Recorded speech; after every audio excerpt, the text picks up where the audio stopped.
Bonjour à toutes et à tous, nous sommes le dimanche 27 novembre, il est 14h52 et je vais reprendre une série de webinaires, chose que je faisais autrefois. Ça demande un peu de temps, mais je vais essayer de trouver le temps pour pouvoir le faire parce que je pense que c'est utile pour tout le monde. De répondre concrètement avec des petites vidéos à des questions qui me sont posées. Donc sur le forum Ishimoku, sur notre forum Ishimoku, donc avant de démarrer, je vais peut-être vous remontrer comment est-ce qu'on accède au forum Ishimoku. Donc voilà, ici vous avez sur votre écran la page d'accueil du site www.ishimoku-kinko-yo.info. Donc vous pouvez noter cette adresse pour retrouver ensuite le site, mais vous pouvez aussi aller dans Google, taper Ishimoku et vous le retrouverez dès les premières requêtes que nous offre le moteur de recherche. C'est le seul qui finit par .info, donc c'est pas bien compliqué. Sur ce site, vous avez un maximum de ressources gratuites, notamment des tutos ici dans le menu vertical du site, accès à ma chaîne YouTube avec plus de 1100 et quelques abonnés maintenant et je vous en remercie. Et puis, vous avez le forum. Donc, il vous suffit de cliquer sur le forum et en cliquant sur ce dernier, vous tombez sur différentes rubriques. Et là, ici, nous avons un index du forum. Vous voyez, aide au trading, question Ishimoku, une question très pertinente qui nous a été posée.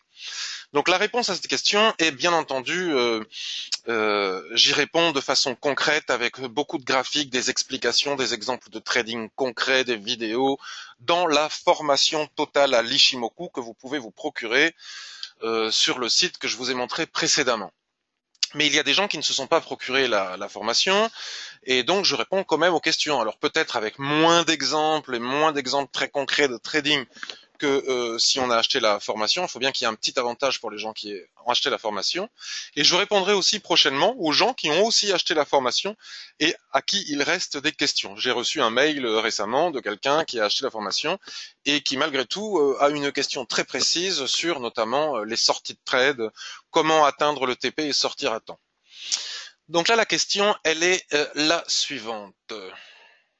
Cassure d'un support ou d'une résistance sur une unité de temps inférieure. Exemple, j'ai tracé une ligne de SR en H4, par exemple un plat SSB, qui est cassé en H1.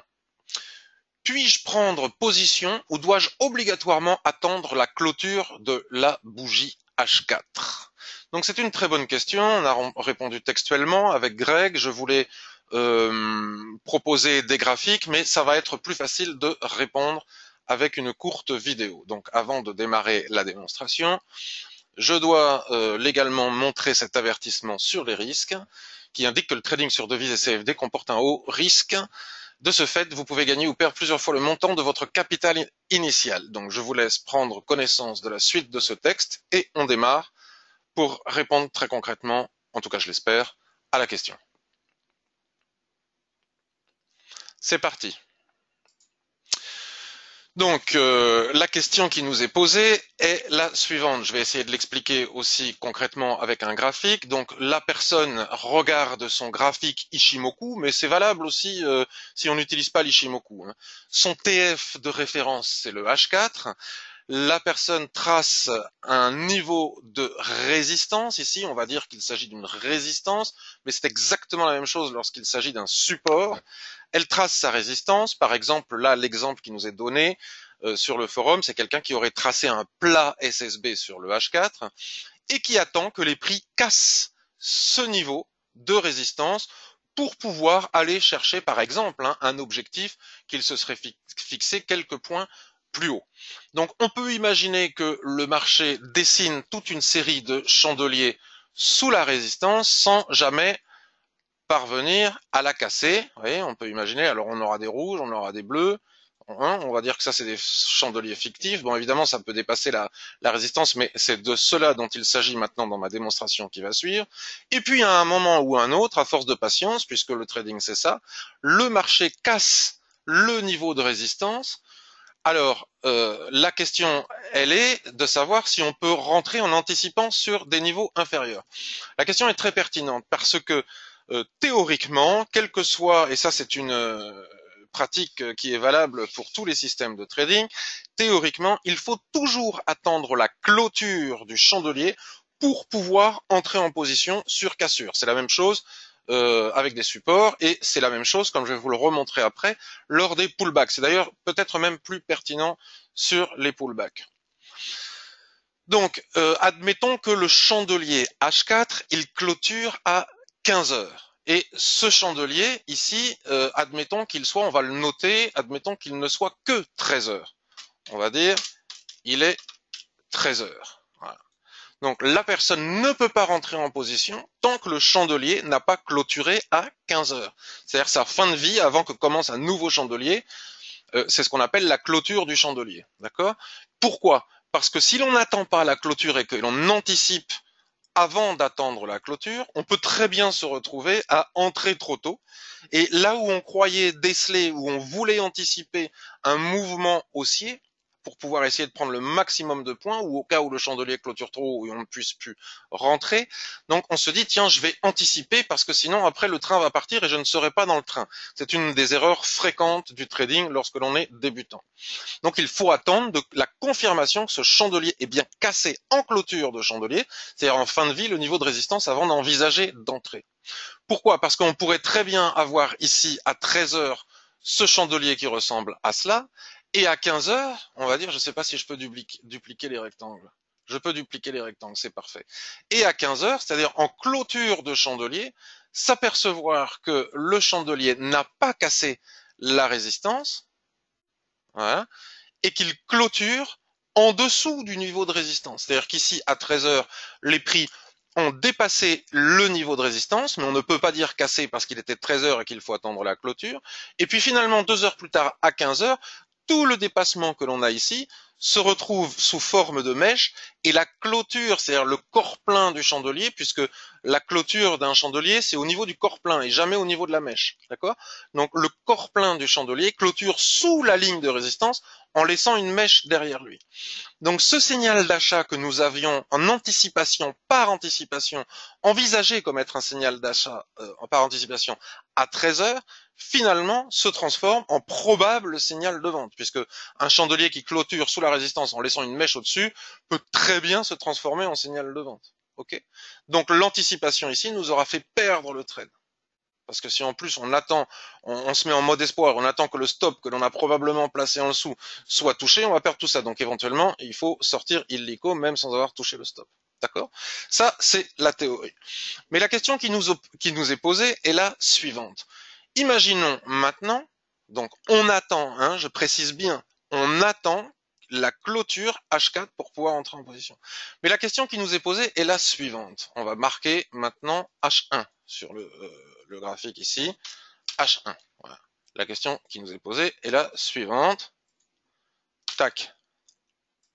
Tac, on va faire un chandelier un peu plus haut pour la démonstration. Voilà. En attendant la clôture du chandelier à 15 heures, en H1, si on bascule sur un TF H1 à 13 heures, par exemple, pour reprendre notre exemple précédent, à 13 heures sur l'unité de temps H1, le chandelier a bel et bien cassé le niveau de résistance. C'est-à-dire qu'en clôture de chandelier H1, on va se retrouver avec un chandelier qui ressemble à cela. Mais pour que le signal que l'on attend en H4 soit confirmé, il faut attendre la cassure de 15 heures. Donc la question est, puis-je rentrer en clôture de chandelier H1, même si je n'ai pas encore la confirmation que le chandelier va bien clôturer au-dessus de la résistance en H4. Donc imaginons, faisons de la science-fiction par exemple, imaginons qu'à 14 heures, hop, on ait un deuxième chandelier qui continue ici, donc on est très content puisqu'on est rentré ici à 13 heures, et puis à 14 heures ici, là maintenant on va enlever ça, on le sait que c'est à 13 heures, à 14 heures ici tout va bien, donc on est entré en position, on est très content, et boum padaboum, à 15 heures, c'est-à-dire en clôture H4 pour le coup, à la fois H1 et à la fois en clôture H4, on va se retrouver, admettons, avec un chandelier à 15 heures qui va ressembler à cela. Ouais. J'essaye de dessiner une étoile filante. Donc mon étoile filante n'est pas valable dans le sens où il faudrait que la mèche fasse 2 fois la taille du corps du chandelier, ce qui n'est pas exactement le cas ici, mais peu importe. À 15 heures, donc à nouveau en clôture H1, mais surtout en clôture H4, toute cette poussée qui a eu lieu ici sur le H1 est retracée pendant l'heure qui va de 14 heures jusqu'à 15 heures, c'est-à-dire que les vendeurs repoussent en force les acheteurs téméraires qui sont entrés en clôture H1 en anticipation du signal H4, et finalement le corps plein du chandelier clôture sous la zone de résistance en laissant une grande mèche derrière. Donc on est entré ici à l'achat et finalement 2 heures plus tard en clôture H4, on se retrouve avec un signal de vente. Parce que ça ne veut pas dire qu'il faut forcément vendre, mais en tout cas ça annule totalement le signal d'achat anticipé précédemment sur le graphique H1 avec la cassure H1 à 13 heures. Dans le sens où une étoile filante avec un corps plein de chandelier qui clôture sous la résistance est souvent un signal inverse. Donc supposons qu'on ait mis notre stop loss.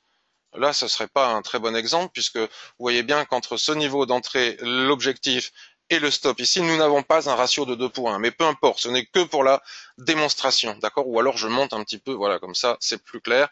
Je monte un petit peu l'objectif ici, comme ça on a bien un ratio de 2 pour 1. Donc la personne ici a anticipé en H1. Et puis finalement, en clôture H4, toute son anticipation est retracée par le marché. Donc ici, il faut sortir illico. C'est-à-dire qu'il n'est absolument pas pertinent d'attendre que les prix viennent chercher notre stop loss. Dans le sens où déjà cette configuration non seulement annule notre signal d'achat par anticipation, mais en plus se transforme en un probable signal de vente. Donc c'est totalement idiot que d'aller chercher le stop. On sort ici illico et on encaisse notre courte perte. On encaisse notre perte même sans aller chercher le stop. D'accord. Donc on dirait quel est l'intérêt donc pour le coup de faire cela. Alors l'intérêt de faire cela est la suivante. Il y a toujours des difficultés en trading, il faut toujours faire des choix. L'important quand on fait un choix, c'est de savoir pourquoi et dans quelles conditions précises on le fait, d'avoir un plan toujours derrière la tête. D'accord? Pourquoi? Parce que, admettons ici qu'on ait une cassure de nouveau à 13 heures, d'accord, et qu'on attende la clôture H4 pour pouvoir entrer en position. Je pense que la question sous-jacente est là. Et puis finalement, à 14 heures, on a un chandelier qui pousse encore plus fort, un deuxième chandelier qui pousse encore plus fort. Donc, on a bien attendu la confirmation en H4. Donc, en H4, en clôture, à 15 heures, ça va donner, bon, c'est exagéré, hein, mais ça va donner, c'est bien pour montrer l'expliquer. Ça va donner un gros chandelier comme ça. Donc, on a été très sage. On a fait notre plan de trading. On attend peut-être depuis des jours que le signal se déclenche. Et puis, lorsqu'il se déclenche, en clôture H4 ici, on est très frustré, on ne peut plus rentrer en position parce que si on entre ici, on n'a plus le ratio entre le stop, parce qu'il n'y a pas de raison que le stop doive être placé ailleurs, parce que si on avait pensé mettre le stop ici, c'est que nous avions des raisons techniques précises de mettre le stop ici. Et si on entre là, on n'a plus du tout le ratio, c'est-à-dire qu'on a un ratio négatif. Et on ne peut pas trader avec des ratios négatifs. C'est la raison pour laquelle parfois on anticipe sur les clôtures de chandeliers inférieurs. Alors, il y a une autre possibilité. Si on a un chandelier comme ça, bon, mais soit on n'a pas de chance et puis quelque temps après, le marché va chercher notre objectif et on n'a que de la frustration. On n'est pas rentré sur le marché, mais c'est pas bien grave. L'important c'est de ne pas perdre et non pas voir ce qu'on aurait pu gagner et qu'on n'a pas gagné. Des opportunités semblables qui permettront de rentrer en position, il y en aura. Ou alors, on a de la chance, le marché ne va pas chercher notre objectif immédiatement après la cassure. Ce qui se passe, c'est que très souvent, il retrace sur des lignes, notamment de l'Ishimoku, qui vont remonter. Hein. Vous pouvez avoir des Kijun comme ça qui vont remonter. D'accord. Le chandelier va retracer, va faire un pullback. C'est très fréquent hein, après une cassure. Il y a très souvent des pullbacks avant d'aller chercher l'objectif, bien qu'on puisse aller chercher l'objectif directement. Et à ce moment-là, il sera temps d'entrer en position, toujours en clôture H4. La deuxième solution, c'est de faire ce que nous avons vu juste avant. Si le marché à 13 heures nous offre une clôture très proche de la ligne de résistance, on obtient alors un excellent ratio en anticipant le signal H4 et en entrant immédiatement en position. Et puis, on doit vérifier si en clôture H4, on est toujours au-dessus de la ligne de résistance. À ce moment-là, on ne touche plus à rien et on laisse courir le trade. On le gagne ou on le perd, mais en tout cas, c'est comme ça que l'on fait. Ou bien, tel que je vous l'ai montré tout à l'heure, si en H4, notre signal H1 en clôture H4 cette fois-ci s'est transformé en probable signal de vente, eh bien, il faut sortir illico. C'est le prix à payer de l'anticipation sur les unités de temps inférieures. Il faut sortir illico et finalement, on ne perd pas grand-chose. Et c'est pas très grave. On n'est jamais content de perdre un trade ou de devoir sortir par anticipation, mais ce n'est pas très grave parce que la prochaine fois que l'on fera ça, ça marchera. Et comme nous avons un excellent ratio, imaginez si on est entré ici et que finalement on perd le trade, admettons qu'on soit rentré à 121,85. On perd le trade à 120,85. On perd 100 points ici. D'accord? On en perd 100. Bon, on est frustré, mais c'est pas très grave. La quantité de pips, n'oubliez pas, on s'en fiche, ce qui est important, c'est le pourcentage maximal de perte. Donc ici, le stop correspondait approximativement à 1% de perte de notre capital. Donc si on sort ici, on ne perd que 0,5% de notre capital. D'accord? Mais la prochaine fois que l'on fera ça, ça marchera. On entrera ici toujours à 121,69. On ira chercher l'objectif ici à 124,50, on va dire, donc 300 points. Hein, ça c'est pour du swing trading, mais c'est pareil pour de l'intraday, hein, avec des objectifs plus courts. On va chercher 300 points, donc nos 100 points seront totalement absorbés et on aura de toute façon fait des bénéfices. Voilà. Comment est-ce que je peux expliquer cela? Ça c'est pour les cassures. Maintenant, tout cela, c'est de la théorie. Il faut savoir qu'en ce qui me concerne, il est très rare que j'entre, sauf peut-être sur l'USD yen ou sur des paires en yen, comme ça pour des raisons que j'ai évoquées des dizaines et des dizaines de fois, il est très très rare que j'entre sur cassure. Faut vraiment que la cassure, elle offre un ratio exceptionnel pour que j'entre sur cassure, que ce soit en clôture H4 ou par anticipation, bien que cela puisse évidemment m'arriver. En général, en ce qui concerne les cassures, souvent je m'en méfie comme de la peste et je sais qu'après des cassures, très probablement, nous aurons des pullbacks. Je m'en méfie comme de la peste parce que si c'est sur un haut de range, par exemple, avec des chandeliers qui ont fait des mèches à de multiples reprises au-dessus, tel que je vous l'ai montré avant, au-dessus de la résistance, il n'y a pas de raison que cette fois-ci, ça casse sans laisser une nouvelle fois une clôture sous la résistance et sous une mèche. Donc je préfère attendre la confirmation claire, nette et précise sur le H4, puisqu'on parlait du TF de référence H4, et ensuite attendre un pullback comme je vous l'ai montré tout à l'heure pour rentrer. Idem pour les cassures de support. Maintenant, c'est différent lorsque l'on est on pratique la même chose parce qu'on peut pratiquer exactement la même chose lors de pullback, d'accord? Imaginons, on va tracer une, non, je vais pas faire comme ça. On va tracer une Kijun imaginaire, donc qui s'est mise à plat ici. Elle est bleue chez moi, la Kijun. Chez vous, elle peut être d'une autre couleur. Puis finalement, les prix ont accéléré fortement, d'accord, suite à une cassure, par exemple, comme on l'a évoqué avant. Et puis la Kijun se remet à plat parce que les prix stagnent et n'arrivent plus à faire de nouveaux plus hauts sur les 26 dernières périodes. Donc la Kijun se remet à plat. Très bien. Donc, et nous sommes bien évidemment là dans un exemple dans ce genre, admettons, nous sommes dans une tendance, d'accord?